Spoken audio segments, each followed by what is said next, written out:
போஸ் வெங்கட் சொல்லிட்டே இருக்காரு, இன்னும் 5 நிமிஷம் தான் இருக்கு, இன்னும் 4 நிமிஷம் தான் இருக்குன்னு டென்ஷன். எனக்கு தெரிஞ்ச வரைக்கும் 30 செகண்ட் தான் இருக்குன்னு நினைக்கிறேன்.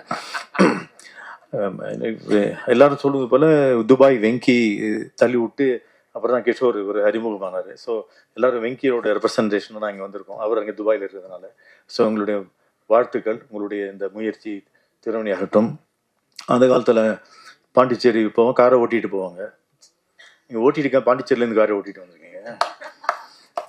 இந்த ஓடிடிங்கெல்லாம் ரொம்ப புரியாத ஒரு விஷயமா இருக்குது. அது முதல்ல தேட்டரில் ஓட்டிட்டு வாங்க, அப்புறம் தான் ஓடிடின்றான். அது என்ன புரியல எனக்கு. இப்போ பஞ்சதந்திரம் சுமாரான ஹிட்டு தான் தேட்டரில். Biggest hit in OTT ever in the history of Tamil cinema ஒரு காமெடி படம். அப்போ ஓடிடினா என்ன அப்படின்னா, இன்றைக்கி ஷார்ட்ஸ் பார்த்த மக்களுக்கு வந்து 10 செகண்ட் 15 செகண்ட் 1.5 மினிட்ஸில் பார்த்து பழக்கப்பட்ட மக்களுக்கு திரைப்படமே அந்த ஸ்பீடில் கேட்குறான். குறைஞ்சபட்சம் ரொம்ப அந்த காலத்தில் எம்கேடி தியாகராஜ ஸ்பீடில் இருக்க எஸ்ஜே சூர்யாவே இன்னைக்கு அவ்வளோ தூரம் போயிடுச்சு. அப்போது how do you make a film அப்படின்னா, அந்த 1.5 மினிட்ஸ் கேப்சூலில் ஃபாஸ்ட்டாக போ. ஜார்ஜ் லூக்கஸ் நடிகர்களுக்கு எப்போவுமே சொல்லுவார், ஃபாஸ்டர் லவுடர்னுவார், ஃபாஸ்டர் லவுடர்னுவார். எல்லாம் சினிமாவே இப்போ ஃபாஸ்டர் அண்ட் லவுடராக போனதுனால எங்கே வேணால் கட் பண்ணி எங்கே வேணால் நீ சொருகலாம். Make it in to form of different shots, 1.5 minutes into 2 minutes into so 120 minutes divided by 2. அத்தனை ஷார்ட்ஸுக்குள்ளே நீ கொண்டு அடக்கு அப்படின்னு சொல்கிற இந்த ஏஸ்தெட்டிக்ஸ் ஆஃப் சினிமாவே மாறிவிட்டது. அப்போது என்னன்னா, the buyer dictates what you should do. ஏஸ்தெட்டிக்ஸாக வந்து இதுதான் ஃபஸ்ட்டு டைம் வந்து எப்படி சொன்ன டெய்லர் முதல்ல கொடுத்துட்டான், பேண்ட்டை தைச்சிட்டான், அதுக்கேற்ற மாதிரி நம்ம கால் கை வெட்டணுங்கிற அளவுக்கு இன்றைக்கி வந்து சினிமா வந்திருக்கு. இது ஒரு பக்கம். ஏற்கனவே உலகத்தில் இல்லாத ஒரு இடர்பாடு தமிழ் இந்தியாவுக்கு வேண்டி தான் உண்டு. என்னன்னா இன்ட்ரோல்னு எல்லா ஊர்லேயும் 1.5 hour தான், நம்ம ஊரில் 2.5 hour. ஏன்னா இன்ட்ரோல் ஒன்றுக்கு போனோம். ஸோ அந்த 1.5 hour ஃபாரின் ஃபில்ம்னா எக்ஸ்ட்ரா ஒரு 1 hour நம்ம ஆட் பண்ணுறோம். அது நம்ம ஃபர்ஸ்ட் ஹாஃப் நல்லா இருக்குது, செகண்ட் ஹாஃப் நல்லா இல்லை அப்படின்னு சொல்லுவது காரணம், செகண்ட் ஹாஃப்ல தான் கதை எதிர்பார்க்குறான், கிளைமேக்ஸ் எதிர்பார்க்குறான். ஃபர்ஸ்ட் ஹாஃப்ல எப்படி ஓபிடிக்கலாம், இவன் தான் போனால் காமெடிலாம் பண்ணிட்டு இன்ட்ரோவில் நீ ஒரு பேங்க் கொடுத்துட்டு செகண்ட் ஹாஃப்லேயாவது கதையை சொல்லு அப்படிங்கிறான். அப்படி இருந்த ஃப்ரீடம்லாம் போய் இன்னைக்கு வந்து எல்லா நிமிஷமும் பேங்க் கொஞ்சம் கூட தொய்வு இல்லாமல் 99 மார்க் வாங்கினா நீ ஃபெயிலு, 100 வாங்கினா தான் பாஸு அப்படிங்கிற ஒரு காலகட்டத்தில் வந்திருக்கிற பொழுது வினோதமான ஒரு விஷயம் என்ன இருக்குன்னா, அபரிவிதமான திரைப்படங்கள் தயாரிக்கப்படக்கூடிய காலகட்டம் இதுவாகத்தான் இருக்கின்றது. அது ஏன் என்றே புரியவில்லை. There is somewhere some money is available for people to produce films, knowing fully well it is not going to be sold, knowing fully well nobody is there to buy. இதில் ஸ்ட்ரைக் வேறு. இப்போ ஏற்கனவே வேலை இல்லை, நம்ம strike வேறு நம்ம இது பண்ணணும். ஏற்கனவே ஓடிடி வாங்குறது ஆள் இல்லை, இதில் 4 வாரம் கழிச்சு போடணும். தயவு செஞ்சு யார் போடுற முதல்ல காட்டுங்க கண்ணுக்கு அப்படிங்கிற மாதிரி ஒரு சுச்சுவேஷனில் எல்லாரும் பெரியவங்களுக்கு கொடுக்கறக்கூடிய ஒரு பிரச்சனைகளோ அவங்க அந்த ஒரு நிபந்தனைகளோ யங்ஸ்டர்ஸ்க்கோ இல்லை புது சின்ன படங்களுக்கு கொடுக்கவே கூடாது. அவன் படம் பண்ணுறதே பெரிய விஷயம். நீங்கள் வந்து நான் ப்ராஃபிட் ஆர்கனைசேஷன் அப்படிங்கிறீங்க, எல்லா ப்ரொடியூசருமே நான் ப்ராஃபிட் ஆர்கனைசேஷன் தான் நடத்திட்டு இருக்காங்க. அப்படி எனக்கு கண்ணுக்கு தெரிஞ்சு பார்த்ததில்ல. 200-230 படம் எடுக்கிறாங்க. எந்த காலத்திலுமே 1895 ஆரம்பிக்கப்பட்ட சினிமா இன்று 130 வருடங்கள் ஆகிவிட்டது. எப்பொழுதுமே ஒரு 8-10% விழுக்காடு தான் வெற்றி படங்கள் என்றைக்குமே எல்லா ஊர்லையுமே. இப்போ இன்னும் குறைந்து கொண்டு தான் வருகிறது, அதிகமாக தான் தெரியல கண்ணுக்கு. அப்படிங்கிறப்போ எங்கோ ஒரு இடத்துல எப்போ கொஞ்சம் 100 படங்கள் எடுத்தப்போ ஒரு 10 படம் ஓடிச்சு. இப்போ 200 படம் எடுக்கிறப்போ 20 படம் ஓடிச்சு. அப்போ என்ன இல்லை, 200 படம் எடுக்கும்போது 10 படம் தான் ஓடுதுன்னா அப்போ தேவையில்லாமல் ஒரு 100 படம் எடுக்கிறோமா எங்கேயோ.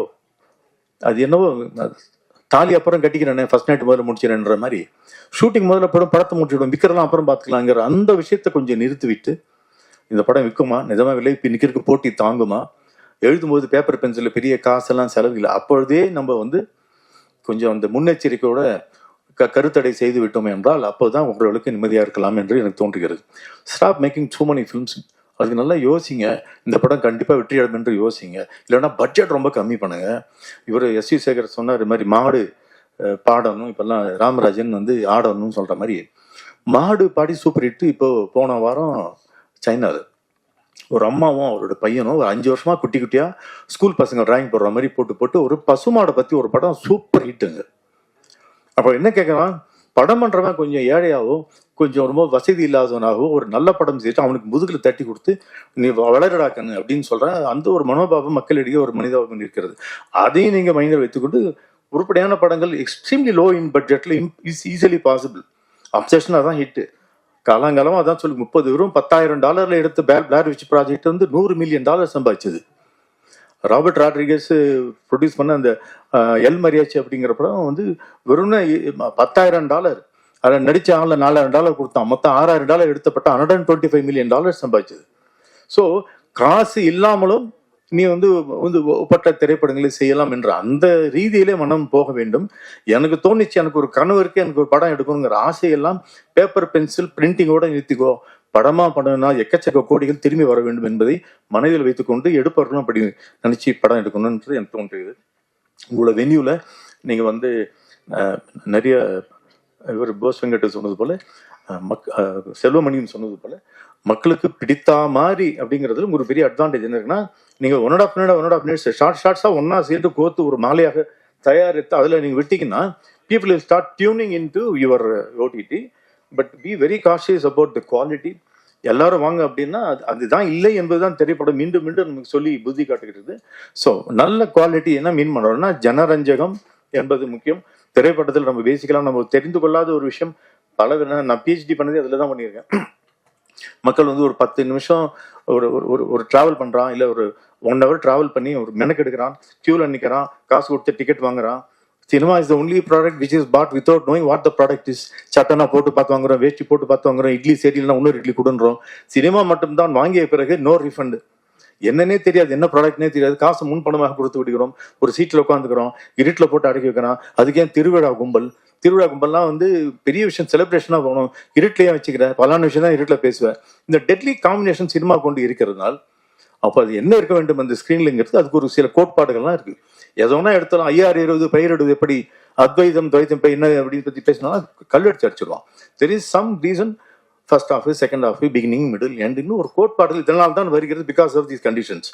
இதெல்லாம் மனதில் வைத்துக்கொண்டு எங்கடா போய் நிற்குது அப்படின்னா, ஜனரஞ்சகமாக என்டர்டெய்னிங்காக இருந்தால் அதற்குள் உன் கருத்தை நீ வைத்துக் கொள்ளலாம். ஆனா கருத்தை மட்டும் படமாக எடுத்தால் அது வந்து வீட்டில் நீ வச்சுக்கோ, மக்கள் அது காசு கொடுத்து வாங்க மாட்டான். Because you're taking money from him அப்படிங்கிறது அர்த்தம் வச்சுக்கணும். இதெல்லாம் மனதில் வைத்துக்கொண்டு ஜனரஞ்சகம்னா the more the people the better the product அப்படின்னு மனதில் வைத்துக்கொண்டு make it happy, make it jovial, make it have a content that has a beginning, middle and dramatic இருக்கணும்ங்கிறது வந்துருச்சு. ஸோ இதை மனதில் வைத்துக்கொண்டு ஓடிடி ஆகட்டும் திரைப்படமாகட்டும் ஜனரஞ்சகமான ப்ராடக்ட் எடுக்க வேண்டும். நீங்கள் எந்த படம்னா வாங்க முடியாது. அதுக்கு மக்களும் புரிந்து கொண்டு அதுக்கேற்ற மாதிரி படத்தை எடுத்தால் உங்களை மாதிரி ஓடிடியும் வாழும்.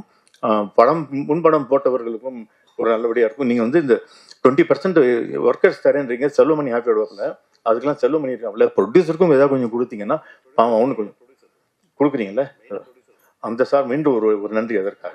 So wish you all the best. Thank you very much. இந்த மறக்கிறதுனால என்ன ஆகுதுன்னா நிறைய விஷயம் சந்தோஷமா இருக்கும், நிறைய விஷயங்கள் காணாமல் போயிடும், அவ்வளோதான். இந்த மறதி என்பது ரொம்ப அழகான விதி. நான் கொடுத்த பணம் மறந்துட்டேன், அதனால பரவாயில்ல அப்படின்னு எடுத்துக்க முடியாது. ஆனால் யாரும் சொல்லும்போது ஐயோ பணம் கொடுத்தோமா, எப்போ கொடுத்தோம் அப்படி கேட்போம்ல. இப்போ மூளை என்ன பண்ணும், வேற மாதிரி வேலை பார்த்துட்டே இருக்கும். மூளை ரொம்ப மோசமானது, நல்லது ஏற்றுக்காது, கெட்டதை மட்டும் தான் எடுத்துக்கும். எதை வேணாம்னு சொல்லுவாங்க தான் திரும்பி பார்க்க சொல்லும். எதெல்லாம் நல்லதுன்னு சொன்னால் ஏற்றுக்காது. நல்லதை எப்போதும் எடுத்துக்கணும். நீங்கள் நல்லதை எடுக்கும்போது மனசு ரொம்ப அழகாகிடும். இந்த நல்லது தான் இந்த கிஷோர் ஐயா, அது எப்போதும் நல்லதாக தான் இருக்கும்.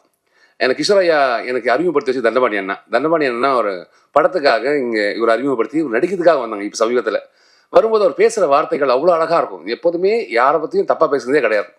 ஏதாவது பண்ணும் சார், நல்லா பண்ணும் சார், சூப்பராக பண்ணும் சார், இதை உதவி பண்ணும் சார், உதவி என்பது நீங்கள் எதிர்பார்த்து பண்ணக்கூடாது சார் அப்படின்னு ஏதோ ஒரு விஷயத்தை கனெக்ட் ஆகிட்டே இருக்கும் ரெண்டு பேருமே. அது கடவுள் என்ன டைரெக்டாக ஓஸ் போட்டிருக்கா தலையில் அவருக்கு, அங்கேருந்து நேராக ஓஸ் போட்டு அவர் பேசுகிற வார்த்தைகள் எல்லாமே அவ்வளோ உண்மையாக இருக்கும். அந்த உண்மை தான் இங்கே நிற்குது. அந்த உண்மையாக இருக்கிறது பெரிய உண்மை. அந்த உண்மைக்கு உண்மை என்பது ரொம்ப அழகு. உண்மையாக இருக்கிறது ரொம்ப கஷ்டம். அது கிஷோராய்க்கு பெரிய வாழ்த்துக்கள். இப்போ ஒரு படம் பண்ணதுக்கான ஒரு வாய்ப்பு கிடச்சிது. நான் அதுக்கு ட்ரெயின் பண்ணதுக்காக தான் வந்தாங்க ஐயா. ஒரு 2 நிமிஷம் டைம் எடுத்துக்கிறேன். இப்போ இன்னும் ஒரு 15 நிமிஷம் இருக்குது. ஐயா வந்து அதுக்காக ட்ரெயின் பண்ணதுக்காக உள்ள சொல்லி தண்டபாணி சொன்னார் ட்ரெயின் பண்ணணும் அப்படின்னு.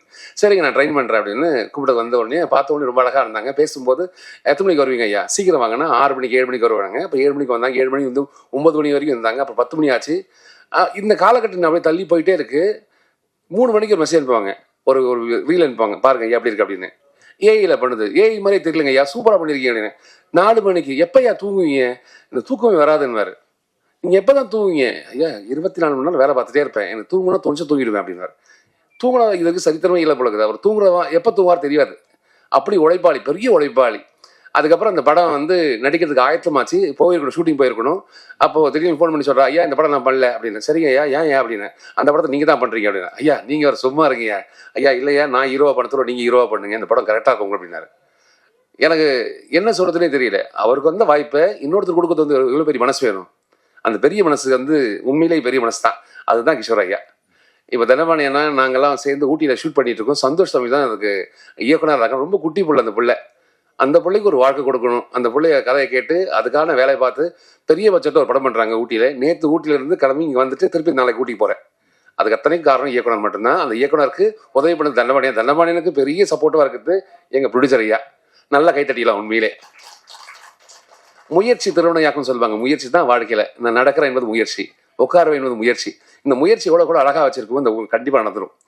நாளை என்பது ஆண்டு கொடுக்குற போனஸ், இந்த நொடி ஆண்டு கொடுக்குற போனஸ், நாளைக்கு உயிரோடு இப்போ நம்பிக்கை, இந்த நம்பிக்கையை கூட வச்சுக்கிட்டு முயற்சி கூட வச்சுக்கிட்டு இதை வாழ்க்கையில் நம்ம நடத்திட்டு போனாலே போதும், இது சிறப்பாக நடந்துடும். எங்கேயோ யாரோ ஒருத்தர் ஆரம்பிச்ச ஒரு விஷயம் இன்னைக்கு வரைக்கும் நம்ம பார்த்துட்டே இருக்கும். அது யார் ஆரம்பிச்சா தெரியுமா? யாருக்காவது நெட்ஃப்ளிக்ஸ் ஓனர் தெரியுமா கேட்டால் தெரியாது நிறைய பேருக்கு. ஆனால் பார்ப்போம். ஆனால் முயற்சி பண்ணியிருக்காங்க பார்க்க வைக்கிறதுக்கு. அந்த முயற்சி நீங்கள் வச்சுட்டீங்க அப்படின்னா இது நடந்துடும் கண்டிப்பாக. இந்த வாடிக்கையில் எப்பொழுதுமே எது நடக்கும் என்பது இதே துடிக்குது. எப்படி துடிக்குது யோசித்து பாருங்க. என்னைக்காவது சொல்லியிருக்காங்க துடிக்கிறேன்னு? கிடையாது. உள்ள இருக்க உறுப்புகள் எல்லாம் வேலை பார்த்துட்டே இருக்கு.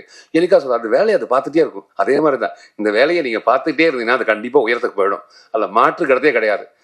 முதல் அடி எப்போ எடுத்து வைக்கிறீங்களோ அதான் முயற்சி. அதை அடுத்த அடிக்கு போட சொல்ல ரெண்டாவது முயற்சியாக மாறிடுது. இந்த முயற்சி எப்போது நீங்கள் எடுத்துக்கிட்டே இருக்கீங்களோ வாழ்க்கை சூப்பராக வந்துடும். ஆண்டவன் நம்ம ஏன் படைச்சிருக்கேன்? பிறந்துட்டோம், எப்படி இறந்துருவேன்? இந்த இடப்பட்ட காலத்தில் நம்ம யாரும் கண்டுபிடிக்கிற ஒரு வாழ்க்கை. அந்த வாழ்க்கை ரொம்ப அழகாக ஆரம்பிச்சிருக்காரு ஐயா. அவர் கூட இருக்க மக்கள் எல்லாரும் சூப்பராக வச்சிருக்காரு. தனக்கு மட்டும் வாழ்க்கையே கிடையாது, நமக்கான வாழ்க்கை. இந்த உறவுகள் எல்லாமே தொப்புள் கொடியில் பிரிஞ்சு தான் நம்ம எல்லாருமே. ஏன் தொப்புள் கொடி உங்ககிட்ட இருக்கும், இந்த தொப்புள் கொடி அங்கே இருக்கும். எல்லாரும் ஒரு தொப்புள் கொடி தான். அதுலேருந்து பிரிஞ்சு வந்து தான் நம்ம எல்லாருமே. இதெல்லாம் ஒன்றா சேரும்போது இது பெரிய விஷயமே கிடையாது. யுவர் பேக்கர்ஸ் அது யுவர் பேங்கராக மாறும் கண்டிப்பாக. எங்கேயோ ஒருத்தர் கோடாமலை ஏறி ஒரு ஐயா வந்து லைட்டு பிடிச்சிருக்காங்க. திரும்பி சொல்ல ஆனால் லைட்டு திருப்பினா சரியா திருப்பினா அப்படின்னு அந்த ஐயாவுக்கு இந்த பைசா போகும். அதோட முயற்சி ரொம்ப அழகான முயற்சி. அந்த முயற்சி திருவினையாக்க என் மனப்பூர்வமான வாழ்த்துக்கள். நல்ல மனிதர், சிறந்த மனிதர். இது வரைக்கும் நம்ம பழகின மக்கள்ல ரொம்ப குறைஞ்ச மக்கள் தான் ரொம்ப ஹார்ட் பக்கத்தில் இருப்பாங்க. ஏன் அப்படின்னா ரொம்ப பிடிச்ச மாதிரி இருப்பாங்க. அவங்க பேசுகிற வார்த்தைகள் எல்லாம் உண்மையாக இருக்கும். அந்த உண்மைக்கு பெரிய வாழ்த்துக்கள்ங்க. இன்று போல் என்றும் சிறப்பாக இருக்க மனப்பூர்வமான வாழ்த்துக்கள். அனைவருக்கும் மீண்டும் ஒரு முறை சொல்கிறேன், இங்கே இருக்க மக்களே நீங்களே இதை வந்து முதல்ல உங்கள் செல்ஃபோனில் வந்து டவுன்லோட் பண்ணாலே போதுமானது. இதுவே 100 பேர் வந்திருப்போம். இங்கே துவங்கட்டும். இந்த துவக்கம் இனிதே அமைய என் மனப்பூர்வமான வாழ்த்துக்கள். வாழ்க வல்லாண்டு, வாழ்க வளமுடன். நாம் பேசின வார்த்தைகள் யார் மனசா தெரிஞ்சோ தெரியாமல் புண்படுத்திருந்தால் பெரிய மன்னிப்பு. மகிழ்ச்சி. கைத்தட்டிக்கலாம் ஒரு வாட்டி.